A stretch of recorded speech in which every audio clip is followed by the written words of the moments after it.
જમી લીધું, લઈ જા. લઈ તો ફોન કરું એટલે સમજો ડોસીને. હા હાલો, શું કરો સમજુ બેન?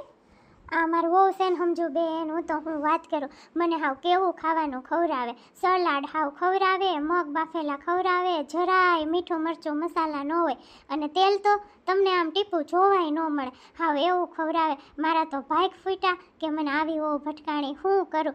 પાછી કહે તો એમ કે આ શરીર માટે સારું, એટલે બા આવું જ ખાવું જોઈએ. મને તો ખબર નથી પડતી શું કરું. તને હું કહું, મેં તેલવાળું કે મસાલાવાળું ખાધું નથી કેટલા દીઠા. ઓર આવી બા વાતું કરે મારી. હવે તો જો નકરું તેલ વાળું તળેલું ને એવું જ ખવડાવું છે, ભલે ખાધા રાખે. હાલો સમજુ બેન, આ મારું વહુ છે ને હમણાં જ મને નકરું તળેલું ને એવું જ ખવડાવે છે.